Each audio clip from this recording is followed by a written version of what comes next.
영광스러운 주의 날 하나님을 예배하는 자리에 오신 성도님들 환영합니다. 우리 옆에 계신 분들에게 잘 오셨습니다. 한번 인사 나누시죠? 잘 오셨습니다. 고맙습니다. 5월달이라서 그런지요 얼마나 날이 좋은지 모르겠습니다. 아카시아 꽃도 아주 활짝 피어서 얼마나 향기가 좋은지 몰라요.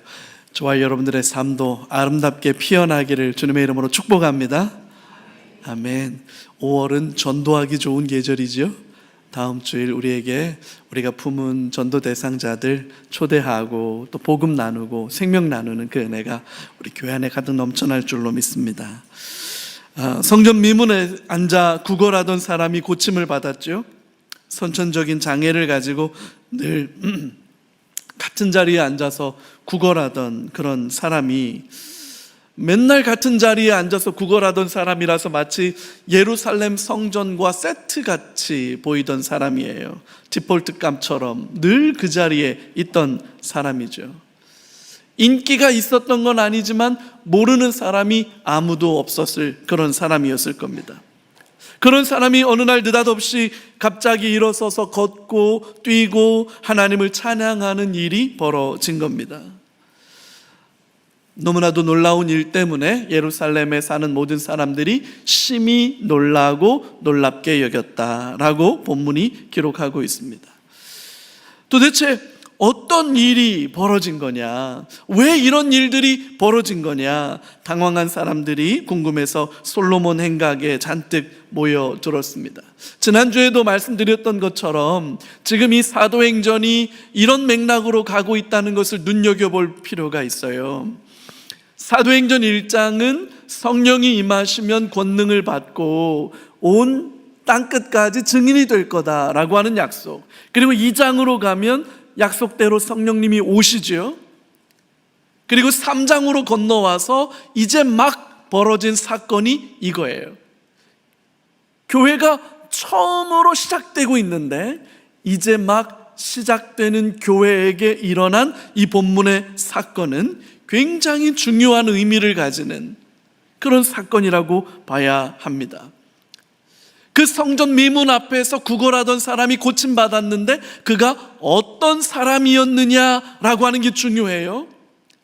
이 사건 때문에 사람들이 어디에 모였느냐 이것도 중요합니다. 결국 이 두 가지를 묶으면 지금 벌어지고 있는 이 사건이 뭘 말하는가 그것이 정리되는 거죠.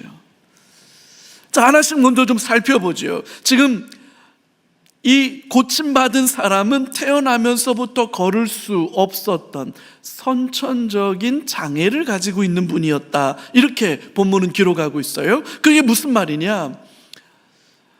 한 번도 걸어보지 못한 사람, 걸어볼 엄두도 낼 수 없던 사람, 전적으로 무능하고 무기력할 수밖에 없던 사람, 그런 사람이 지금 일어나게 되고 뛰게 됐다라고 하는 거죠. 살 소망과 이유를 찾게 되었다, 그런 얘기입니다. 여러분, 이건 단순히 신체적인 기적만을 의미하는 게 아닙니다. 정형외과적인 정형외과의 기적이 일어났다, 이런 게 아니라는 거예요. 그것보다 훨씬 더 중요하고 깊은 의미가 이 본문 안에 담겨 있습니다. 이사야서 53장 3절에서 6절까지 이렇게 돼 있습니다. 너희는 약한 손을 강하게 하며 떨리는 무릎을 굳게 하며 겁내는 자들에게 이르기를 굳세어라. 두려워하지 말라. 보라, 너희 하나님이 오사 보복하시며 갚아주실 것이라. 하나님이 오사 너희를 구하시리라 하라. 그때 맹인의 눈이 밝을 것이며 못 듣는 사람의 귀가 열릴 것이며 그때 저는 자는 사슴같이 뛸 것이며 말 못하는 자의 혀는 노래하리니 이는 광야에서 물이 솟겠고 사막에서 시내가 흐를 것임이라. 저는 자가 사슴같이 뛸 것이며 말 못하는 사람이 노래하게 될 것이다. 구약의 가장 대표적인 메시아 예언이에요. 메시아가 오시면 도대체 무슨 일이 벌어지느냐를 구체적으로 예언한 말씀이죠. 복음서로 가보면 세례 요한의 제자들이 예수님이 우리가 기다려온 그 메시아가 맞는지를 확인해 보고 싶어서 예수님을 찾아옵니다. 그래서 물어봐요. 우리가 기다리던 분이 당신입니까? 아니면 또 다른 메시아를 기다려야 됩니까? 라고 예수님에게 물어볼 때 자신을 찾아온 세례 요한의 제자들에게 뭐라고 대답하시냐면 바로 이 말씀을 인용해서 대답하십니다. 마태복음 11장 4절에서 5절이에요. 여러분 같이 한번 읽어볼까요? 예수께서 대답하여 이르시되 너희가 가서 보고 듣는 것을 요한에게 알리되 맹인이 보며 못 걷는 사람이 걸으며 나병 환자가 깨끗함을 받으며 못 듣는 자가 들으며 죽은 자가 살아나며 가난한 자에게 복음이 전파된다 하라. 못 걷는 사람이 걷게 되는 일, 가난한 사람에게 복음이 선포되는 일, 그것만 가서 얘기해라. 그러면 요한이 알아들을 거라는 거죠. 태어나면서부터 걸을 수 없어서 구걸하는 인생을 살 수밖에 없던 사람이, 그래서 예루살렘 성전에 앉아서 늘 구걸하는 인생을 살 수밖에 없어서 예루살렘 성전에 올라가는 모든 사람들은 그 사람을 알았을 겁니다. 늘 그 자리에서 구걸하는 인생을 살던 그 사람, 예루살렘 사람들은 다 알았을 거예요. 그랬던 그가 뛰고 걷게 되었다는 거예요. 은과 금을 구걸하던 입에서 하나님을 향한 찬송이 흘러 넘치게 되었다는 거죠. 이거는 명백하게 메시아 예언의 성취로 읽어질 수밖에 없는 일이었다는 거예요. 그래서 지금 예루살렘 사람들이 놀랄 수밖에 없었던 겁니다. 우리가 그토록 기다리던 메시아가 오셨다는 말인가? 메시아가 왔다는 말인가? 이렇게 되는 거죠. 그래서 사람들이 이 놀라움을 가지고 솔로몬 행각이라는 곳에 모였습니다. 이건 성전 안에 있는 바깥 뜰에 있는 건물인데요. 이 솔로몬 행각이라고 하는 건물이 뭐냐? 우리가 잘 아는 것처럼 제일 먼저 성전을 건축한 사람은 솔로몬이지요. 솔로몬이 지었던 성전이 얼마나 아름답고 화려하고 영광스러웠는지 솔로몬 성전의 내부는 전체가 다 금으로 도금되어져 있을 정도로 화려하게 지어졌어요. 근데 주전 586년에 바벨론이 쳐들어와서 예루살렘을 함락시켜 버리고 그 성전 안에 있는 금을 약탈해 가기 위해서 성전을 다 뒤집어 엎어버리죠. 그래서 성전이 완전히 다 무너져 버리고 말아요. 그리고 나중에 바벨론 포로에서 돌아온 스룹바벨 때문에 성전이 재건되기는 했지만 이때 재건된 성전은 이전 솔로몬 성전의 아름다움은 전혀 남아있지 않은 그런 성전일 수밖에 없었죠. 예수님이 오시기 약 40년 전쯤에 헤롯 왕이 이 성전을 다시 한번 재건합니다. 근데 이 성전 재건 작업을 진행하다가 뭘 발견하냐면 솔로몬이 만들었던 성전의 그 흔적이 발견이 돼요. 그래서 그 솔로몬이 만들었던 성전의 흔적을 그대로 원형대로 복원한 공간이 솔로몬 성전입니다. 솔로몬 행각이라는 곳이에요. 그러니까 첫 번째 성전이 가지고 있는 정통성이 유일하게 남아있는 공간이 바로 이 솔로몬 행각이다, 이렇게 보면 되겠죠. 요한복음 10장을 보면 수전절 날에 예수님께서 이 솔로몬 행각으로 가십니다. 그리고 그곳에서 뭐라고 말씀하시냐면 당신이 하나님의 아들이시다, 당신이 곧 하나님이시다, 이런 말씀을 하세요. 그 이야기를 들은 유대인들이 이건 신성모독이라고 생각하고 예수님을 돌로 쳐 죽이려고 했던 일이 벌어진 곳이기도 하죠. 자, 그러면 방금 말씀드린 것처럼 태어나면서부터 걸을 수 없어서 구걸하는 인생을 살 수밖에 없던 사람, 이 사람이 고침받았다라고 하는 일과 사람들이 지금 첫 성전의 유일한 정통성이 남아있는 솔로몬 행각에 모였다라고 하는 이 두 가지 사실을 합치면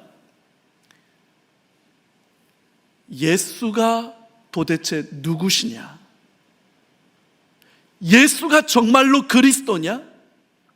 예수가 정말로 우리가 기다려온 메시아가 맞냐? 라고 하는 질문이 도출될 수밖에 없는 상황이 된 거예요. 그래서 오늘 이 본문의 말씀이 이 기적적인 사건이 일어나고 난 뒤에 베드로가 한 두 번째 설교거든요. 첫 번째 설교는 오순절날 성령님께서 임하셨을 때 그 의미를 밝히는 설교가 첫 번째 설교였고, 여기 두 번째 설교가 이 기적적인 사건이 뭘 말하는 거냐, 예수가 정말로 그리스도가 맞냐? 라고 하는 이 얘기를 설명하기 위한 베드로의 설교가 이어지는 거죠. 그게 오늘 본문의 핵심입니다. 한번 같이 살펴보도록 하죠. 첫 번째로 오늘 베드로가 얘기하는 메시지는 이겁니다. 현상이 아니라 의미를 보라는 거예요. 베드로는 사람들에게 기적이 아니라 기적이 가리키고 있는 본질을 보라는 거예요. 기적의 의미를 주목하라고 도전하고 있는 거죠. 그 12절의 말씀입니다. 같이 한번 읽어봐요. 베드로가 이것을 보고 백성에게 말하되 이스라엘 사람들아, 이 일을 왜 놀랍게 여기느냐? 우리 개인의 권능과 경건으로 이 사람을 걷게 한 것처럼 왜 우리를 주목하느냐? 우리가 아니라는 거예요. 내가 아니라는 거예요. 현상이 아니라 본질을 보라는 거예요. 여러분 한번 생각해 봐요. 태어나면서 한 번도 걷지 못했던 이 사람의 손을 붙들고 베드로가 일으켜 세워버렸잖아요. 그럼 이 사람에게 베드로가 하나님처럼 보이지 않았을까요? 자기네에게는 생명의 은인이잖아요. 말로는 설명할 수 없는 기적이 일어난 거잖아요. 그 순간 사람들의 시선도 베드로를 향할 수밖에 없었겠죠. 왜냐하면 못 걷는 사람이 걷게 된 이 사건은 메시아 예언의 성취일 수도 있으니까 사람들에게는 혹시 이 베드로가 메시아인 거 아니야? 라는 생각을 할 수밖에 없는 상황이 된 거예요. 그래서 사람들의 시선이 베드로에게로 갔죠. 그 순간 베드로가 이렇게 말해요. 이건 나의 권능과 나의 경건이 만들어낸 기적이 아니라고 단호하게 말하죠. 내가 한 일이 아니라 예수 그리스도의 이름의 권세와 능력으로 된 일이다 라고 말해요. 그게 16절이에요. 16절. 이것도 같이 한번 읽어볼까요? 그 이름을 믿음으로 그 이름이 너희가 보고 아는 이 사람을 성하게 하였나니 예수로 말미암아 난 믿음이 너희 모든 사람 앞에서 이같이 완전히 낫게 하였느니라. 아멘. 내가 한 거 아니다. 은과 금은 내게 없거니와 내가 가진 것이 있는데 나사렛 예수 그리스도의 이름으로 걸으라. 베드로는 이걸 정확하게 알았던 거예요. 내가 한 게 아니라는 거예요. 누가 했다고요? 예수 그리스도가 하셨다는 거예요. 사람들은 현상에 집착해요. 눈에 보이는 거, 손으로 만질 수 있는 거, 귀로 들리는 거, 사람들은 거기에 집착해요. 성령의 강력한 임재와 역사 때문에 일어나는 기적 같은 일들이 있죠. 기적이 일어나기도 하죠. 그래서 질병이 치유되는 기적들 있죠. 믿음으로 예수 안에서 예수의 이름으로 질병이 고침받는 놀라운 기적들 있죠. 여러분 지금도 의사들이 하는 말들 중에 의학적으로는 설명이 불가능합니다. 여러분 이런 일들이 지금도 일어나죠. 사람들이 방언을 말하기도 하고 예언을 말하기도 하고 귀신이 쫓아내지는 일들이 있지요. 여러분 귀신이 떠나가는 일들이 있습니다. 심지어 지금은 요즘 이런 얘기 하시는 분들 많지 않은데 한 10여 년 전만 해도 한국교회에 성령 사역하시는 은사 사역하시는 분들 사이에 이런 얘기들 많이 하셨어요. 충치를 떼우면 아말감으로 떼우잖아요. 아말감으로 떼어놓은 그게 뭐가 됐다고요? 아말감이 금이 되었다. 그래서 이빨이 느닷없이 금이 되었다라고 자랑하시는 분들, 막 그게 성령의 강력한 역사라고 말하는 분들이 계셨어요. 혹시 여러분 들어보신 적 있어요? 신앙생활은 하신 거죠? 저는 제 충치가 다 아말감으로 때웠는데 하나도 바뀐 게 없어. 여전히 아말감이야. 왜 이렇게 안 바뀌는지 모르겠어. 여러분, 그래서 한때 막 성령이 강력하게 임하셔서 막 아말감으로 바뀌었다. 아말감으로 바뀐 게 아니라 아말감이 금으로 바뀌었다. 뭐 이런 얘기 하시는 분들 많았어요. 제가 아직도 기억하는 게 있어요. 제가 어린 시절에 저 가평에 가면 제 어린 시절에 정말 유명한 교회가 있어요. 기도원이 있어요. 그 가평 산속에 방언의 은사가 얼마나 강력하게 역사하는지, 심지어 기도원 개도 방언한다던 그 기도원이 있어요. 개가 멍멍멍 이렇게 짖지 않고 뭐 랄랄라로 짖든지 막 하여튼 기도원 개도 방언한다던 그런 막 대단한. 제 어렸을 때 저희 여름방학에 저희 어머님 또 저희 누님 또 저 어린 저 이렇게 가지고 그 기도원에 간 적이 있어요. 제가 한 가지 기억하고 있는 게 뭐냐면, 저희 어머니 그렇게 방언의 은사를 사모하셨던 분이에요. 제가 과거 완료형으로 하는 이유가 있어요. 저희 어머니 그렇게 방언의 은사를 받고 싶어 하셨는데 제가 알기로는 끝내 못 받으셨어요. 기도원 개도 방언한다는 기도원에서 그렇게 그냥 여름 그냥 아이고 말도 못하게 기도했는데, 놀랍게도 그분의 어린 아들은 은사를 받기도 하고 그랬는데 저희 어머니는 그랬어요. 네, 여러분, 제가 지금 알고 있는 거 하나 있어요. 저희 어머니 그렇게 방언을 받고 싶으셔서 사모하셨지만 하나님 저희 어머니에게는 그런 은사를 주시지 않으셨어요. 근데 만약에 여러분 보시기에 연목사가 기도하는 목사 같아 보이고 연목사가 기도하는 모습이 보인다면 연목사의 그 기도는 거의 98% 이상이 저희 어머니에게로부터 물려받은 거예요. 저희 어머니는 정말 기도하시는 분이었어요. 새벽에 일어나서 한밤중에 밭일하다 말고 밥 지으시다 말고 일하시다 말고 그냥 일하시면서도 기도하던, 정말 기도하시던 분이었어요.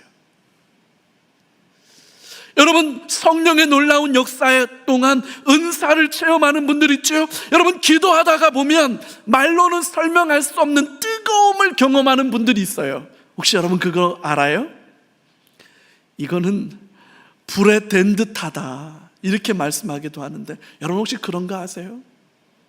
기도 깊이 들어가는 분들은 음성을 듣기도 하죠.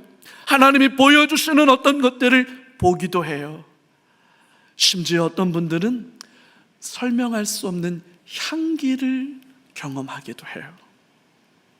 여러분, 과학으로는 설명할 수 없는 어떤 특별한 우리의 이성과 논리로는 설명할 수 없는 신비하고 놀라운 일들이 있습니다. 제가 웬만하면 그런 거 설교 시간에 잘 말씀 안 드리죠. 제가 그걸 몰라서 그러는 것 아닙니다.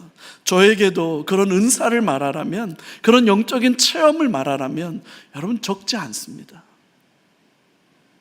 근데 여러분, 은사, 그런 신비한 체험이 본질이 아니에요. 그건 현상이에요. 여러분, 그게 목적이 아니에요. 그것에 집착한 나머지 은사를 따라가서 아말감이 금으로 바뀌었다. 그걸 어쩌라고? 그게 금리빨이 되어서 어쩌라고? 여러분, 우리가 경험하는 은사와 신비한 체험들이 그것 자체가 목적이 되거나 그것 자체가 본질이 되면 안 되죠. 본질은 예수 그리스도 안에 있어야 합니다. 신비하고 놀라운 기적은 단지 수단일 뿐 그 자체가 목적이 되어서는 안 돼요. 예수 그리스도를 바라보게 하고 예수님을 알게 하고 예수님을 믿게 하고 기적을 통해 그 예수 그리스도 안에 있는 부요하고 풍성한 생명을 누리게 하는 것, 여러분, 그게 목적이고 그게 본질이 되어야만 하는 거죠. 베드로는 그렇게 말하는 거예요. 왜 나를 주목하냐? 왜 이 기적에 집착하냐? 기적이 아니라 예수다.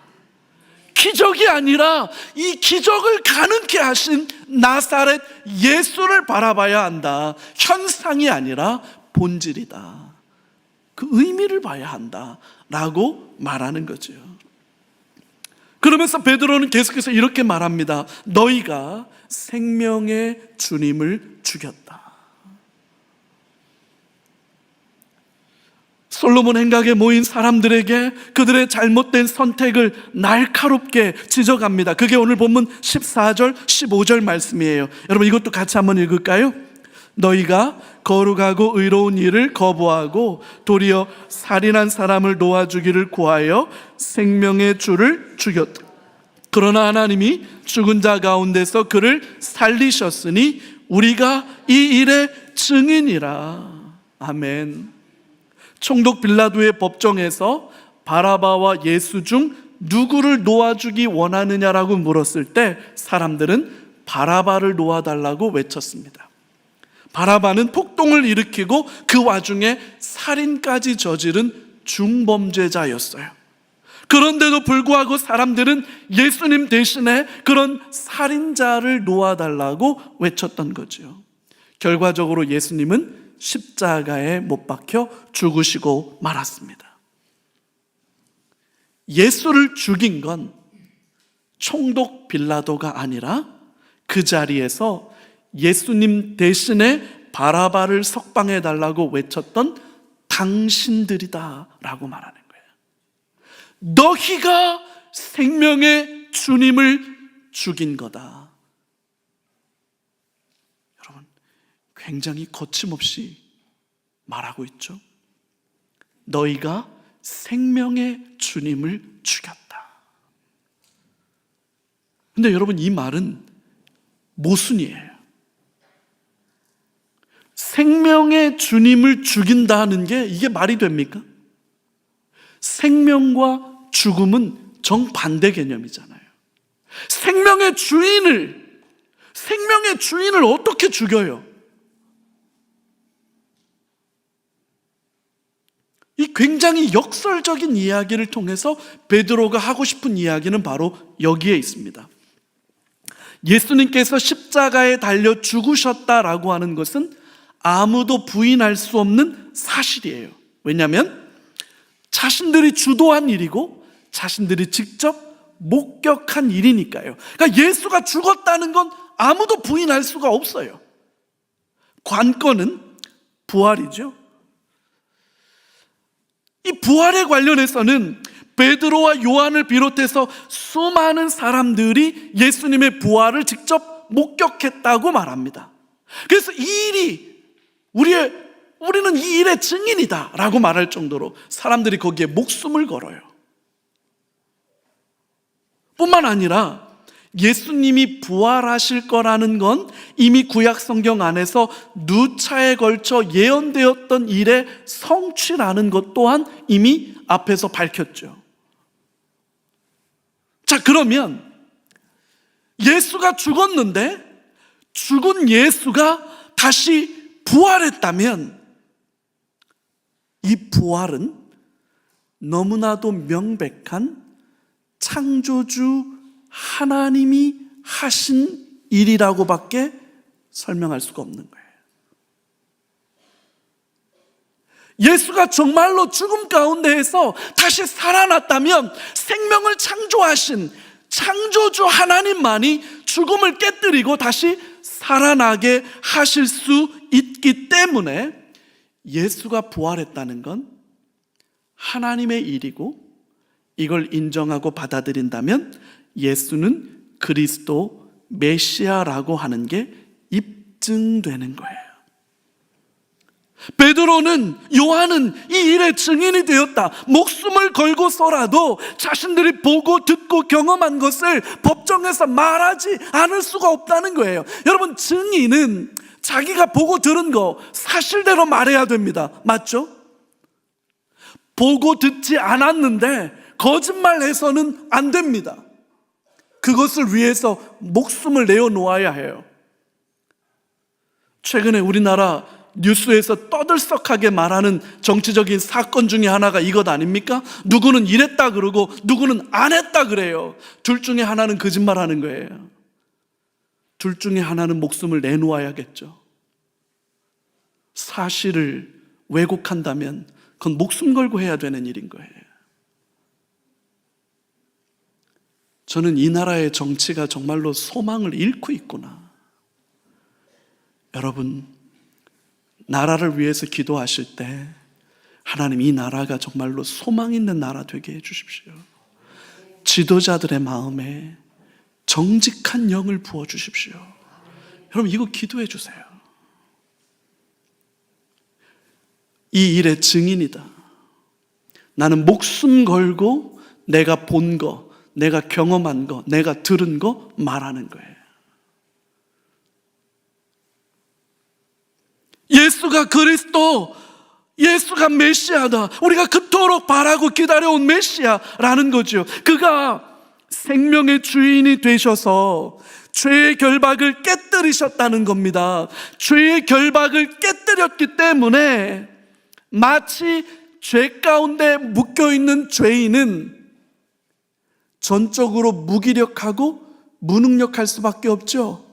죄인은 전적으로 무기력하고 무능력할 수밖에 없어요. 우리 기도하신 장로님이 기도 가운데 말씀하셨던 것처럼 하나님 앞에 의인은 없나니 하나도 없습니다. 깨닫는 자도 없고 선을 행하는 자도 없고 돌이켜 하나님을 찾는 자도 없습니다. 모든 사람은 죄를 범하였음에 하나님께로 나아갈 수 없는 전적으로 무기력하고 무능한 존재가 되어 있죠. 이 죄에 묶인 인간의 실존의 모습이 이 태어나면서부터 걸을 수 없었던 이 사람의 몸의 장애와 똑같은 거예요.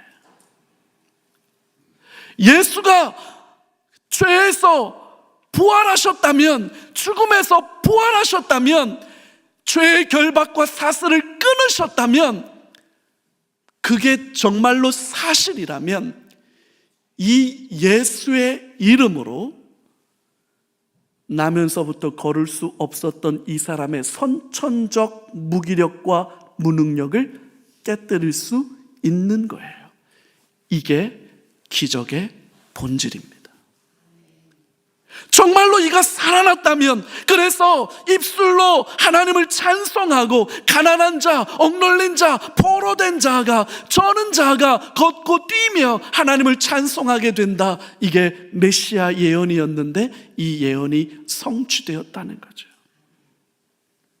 예수가 그리스도라고 말하는 거예요.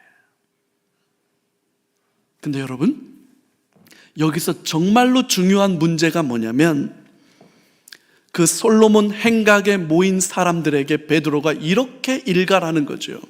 헌데 진짜로 문제는 생명의 주님을 너희가, 너희의 무지와 너희의 만용이 생명의 주님을 죽게 만들었다는 거예요.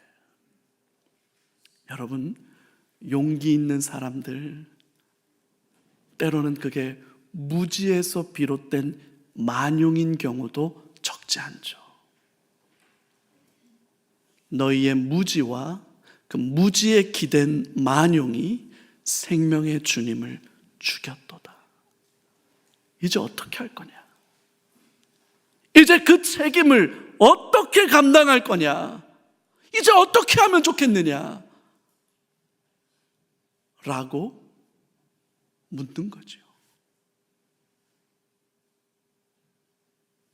베드로는 계속해서 이렇게 말합니다. 돌이켜 회개하라. 굉장히 직설적이고 강한 도전입니다. 19절 말씀이에요. 19절 같이 한번 읽어요. 그러므로 너희가 회개하고 돌이켜 너희 죄 없이함을 받으라. 이같이 하면 새롭게 되는 날이 주 앞으로부터 이를 것이요. 아멘. 회개하고 돌이키라. 여러분, 어떤 면에서 복음은 선포되는 거예요. 복음은 마케팅이나 영업이 아닙니다. 살살 비위나 맞추며 관심과 호감을 구걸하는 게 아니에요. 약장수가 되지도 않는 밀가루 가져다가 만평 통치약인 것처럼 이거 한번 잡숴봐, 관절통, 신경통, 불면증, 우울증 다 나라고 말하면서 되도 않는 약 파는 것과는 다른 거예요. 왜냐? 이건 진리고 이건 생명이기 때문이죠. 무례할 필요는 없습니다. 겸손하게 자신감을 갖는 게 필요하겠죠. 확신에 참 온유함이 필요하겠죠. 솔로몬 행각에 모인 사람들은 너희가 생명의 주님을 죽였다라고 일갈했던 베드로의 말을 듣고 양심에 찔려서 어쩔 줄 몰라 합니다. 그 중에 어떤 사람들은 예수님을 향한 믿음으로 반응하고, 그 중에 어떤 사람들은 여전히 어리석고 오만한 죄인의 길에서 한치도 비껴나지 않으려고 합니다.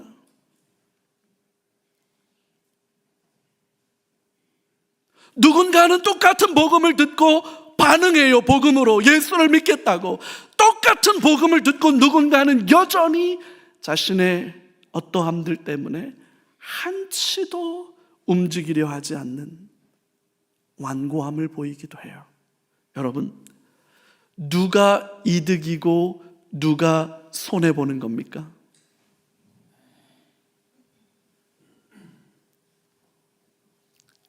전도라는 행위가 교인 늘려서, 교인 숫자 늘려서, 여러분 교인들이 늘어나서 교회가 더 부흥해서, 여러분 그게 본질입니까? 여러분, 교회에 사람들 없어도 손해볼 거 없어요. 예수 안 믿는 사람이 손해입니까? 아니면 예수 믿으라고 말했지만 사람들이 반응하지 않게 되었던 그 사람이 손해입니까? 여러분, 누가 손해입니까? 오늘날 교회와 성도들이 마치 복음을, 싸구려를, 가짜를 파는 사람들처럼 복음에 대한 확신을 잃어버리고, 복음에 대한 소망을 잃어버리고, 복음에 대한 능력을 잃어버리고, 마치 비겁한 영업사원 마냥, 마케팅 직원 마냥 비위 맞추고 알량거리는 모습, 틀렸습니다. 물론 매너와 예의와 겸손을 유지하는 건 필요하죠. 누구를 만나도 우리는 예의를 갖추어야 합니다. 매너가 있어야 합니다. 인격이 있어야 합니다. 이렇게 할 수 있는 이유가 뭡니까? 내가 가진 복음, 이 복음에 대한 확신 때문인 거예요. 돌이켜 회개하는 자들에게는 새롭게 되는 날이 임할 것이다 라고 본문이 약속하고 있습니다. 새롭게 되는 날이라는 이 말은 숨을 돌리는 시간, 시원하게 되는 때라는 뜻을 가지고 있는 말입니다. 예수 그리스도를 믿고 돌이켜 회개하는 사람들에게는 숨 쉴 틈이 주어진다는 거지요. 여러분, 정말로 힘들고 어려운 일을 만나면 우리는 가슴이 답답하다, 숨이 안 쉬어지는 것 같다, 이렇게 말하죠. 그러다가 문제가 해결되면 아유, 이제 숨이 좀 쉬어지는 것 같아, 시원해졌어 라고 말하죠. 여러분, 그런 겁니다. 복음은 단지 죄를 용서받았다고 하는 관념적인 말로 끝나지 않습니다. 바쁘고 분주하고 별의별 희한한 일들이 수도 없이 일어나는 우리의 삶, 정말로 저는 목회를 하면서 가끔 그런 생각해요. 예수 안 믿으면서 어떻게 이 험한 세상 살아갈까? 도대체 뭘 믿고 뭘 의지해서 이 험한 세상 살지? 여러분, 통장에 들어있는 돈이면 사라집니까? 내가 타는 차가 좋으면, 살고 있는 아파트가 좋으면 여러분, 인생 좀 수월하고 편안합니까? 우리가 사는 인생에 말도 할 수 없는 수많은 고통과 염려와 근심과 두려움들이 우리 삶에 찾아옵니다. 그건 통장에 돈이 얼마 들었느냐, 우리가 사는 아파트가 어떤 데냐, 직업이 뭐냐, 얼마나 많이 배웠느냐, 이런 것과는 전혀 상관없는 일들이에요. 숨이 안 쉬어지지요. 가슴이 답답하지요. 잠이 안 와요. 먹어도 먹는 것 같지도 않고 입안이 가스라서 음식을 먹을 수도 없는 그런 고통과 좌절과 절망과 아픔의 순간들이 여러분, 우리의 삶에 찾아오죠. 우리의 숨통을 틔워주는 순간들이 있어요. 깊은 잠을 잘 수 있도록 은혜를 주시는 순간들이 있어요. 말로 설명할 수 없는 그 신비한 은혜가 있어요. 우리를 위로하고 우리를 소망하는, 지난주에 말씀드렸던 것처럼 아우슈비츠 같은 그런 기가 막힌 지옥보다도 못한 상황에서 살아야 할 이유를 가진 사람들, 살 소망을 가진 사람들은 또 다른 연약한 자를 위로해 줄 수 있는 거예요. 내 혼자 먹기에도 모자라서 백가죽에 등가죽에 가서 붙어 있는데도 불구하고 그 빵 한 조각을 기꺼이 나눌 수 있는 거예요. 여러분, 이게 복음이죠. 이걸 누가 알겠습니까? 이 비밀을 누가 알겠습니까? 저와 여러분 안에 그 은혜가 임하기를 주의 이름으로 축복합니다. 여러분, 다음 주에 우리는 새생명 전도 집회를 합니다. 기도로 품은 그 한 영혼 포기하지 않고 끝까지, 하나님, 그의 눈을 열어주십시오. 그의 귀를 열어주십시오. 그의 마음을 열어주십시오. 그의 형편과 상황을 열어주십시오. 여러분, 끝까지 포기하지 마시기 바랍니다. 그래서 이번 주 금요일 날은 우리가 다 같이 모여서 마지막으로 우리가 품은 전도 대상자들, 우리의 소중한 가족일 수도 있고 이웃일 수도 있고, 여러분, 누가 되더라도 그 영혼을 붙들고 누군가는 기도하는 거지요. 누군가는 그에게 복음을 말하는 거지요. 감사한 게요, 오늘 2부 예배 끝나고 한 나이가 지극하신 자매님 한 분이 새 가족으로 등록을 하셨어요. 어제 전도 나갔던 팀들이 전도했던 분인데 어떻게 등록하게 되셨어요? 그랬더니 그렇게 둘째 아들이 거의 반 목사였대요. 둘째 아드님이 반 목사였는데 간암으로 일찍 갔대요. 살아서 그렇게 엄마 신앙생활 하셔야 된다고 그렇게 말하더래요. 그 둘째 아들 먼저 보내놓고 둘째 아들 그리워서 동네 교회 나갔는데 코로나가 온 거예요.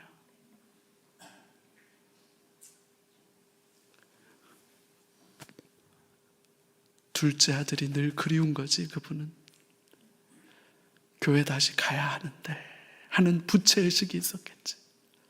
그러다가 어제 우리 전도팀을 만나서 오늘 아침에 오신 거예요. 잘 오셨다고. 잘 오셨다고. 여러분, 그 영혼이 언제 열릴지 우리는 몰라요. 그때가 지금이면 제일 좋겠는데, 하나님 오늘이면 제일 좋겠는데 은혜를 베풀어 주옵소서. 열리면 구원이 임하겠죠. 숨통이 트이는 순간이 오겠죠. 설명할 수 없는 비밀한 하나님의 은혜가 임하겠지요. 살고 싶고 사라지고 그 열정과 소망이 찾아지겠죠. 주 안에 사랑하는 성도 여러분, 예수가 그리스도십니다. 예수 안에 생명이 있습니다. 예수 안에 소망이 있습니다. 여러분, 비겁한 영업사원 되지 마시고, 비겁한 마케팅 그런 거 하지 마시고, 예의를 갖추어서 정중하게 초대해 주시고, 초대하신 분들에게 귀한 정성 다한 선물 준비하고, 한 끼 식사 따뜻하게 드실 수 있도록 점심 준비하고, 복음을 들을 수 있도록, 특별히 여러분, 우리 젊은 사람들은 잘 모르는 것 같은데, 그 아주 걸그룹으로 유명한 걸그룹에 아주 인기 있는 가수였는데, 뭐 이러저런 구설수에 있던 자매가 그것 때문에 힘들어서 죽고 싶었을 때 신앙이 있는 형제를 만나게 되고, 그 형제가 전도해 주어서 이 자매가 다시 살 소망을 발견했다, 그렇게 간증하는 그런 부부예요. 그래서 그 부부가 간증하는 그 예수를 만난 고백들을 같이 나누면 우리 성도들이 좀 더 편안하게 쉽게 예수를 만날 수 있지 않을까, 그런 소망을 가져봅니다. 그래서 2부 예배는 우리 교회 예배, 주일 예배, 가장 영광스럽고 아름다운 우리 교회 예배, 그 예배 드리고, 3부에는 우리 복음을 나눌 수 있는 간증 집회로 그렇게 준비하고 있어요. 여러분, 누구라도 초대해서 같이 와요. 그리고 그 한 사람 위해서 여러분, 이번 한 주 동안 포기하지 마요. 안 온다는데요? 괜찮아요. 포기하지 마요. 열려요. 성령이 일하실 때 열릴 줄로 믿습니다. 그 놀라운 은혜가 저와 여러분들에게 임해서 하나님의 구원의 역사를 보게 되기를 소망합니다. 우리 같이 한번 기도하고 나아가죠. 자, 우리 세 가지 기도 제목 같이 한번 선포하고 기도할까요? 첫 번째, 예수님을 향한 온전한 믿음을 주옵소서. 아멘. 두 번째요, 돌이켜 회개하는 겸손한 은혜를 주옵소서. 아멘. 세 번째요, 기도로 품은 전도 대상자를 구원해 주옵소서. 우리 같이 세 가지 기도 제목 붙들고, 말씀 붙들고 같이 한번 기도의 자리로 나아가겠습니다. 살아계신 하나님 아버지, 감사합니다. 임하여 주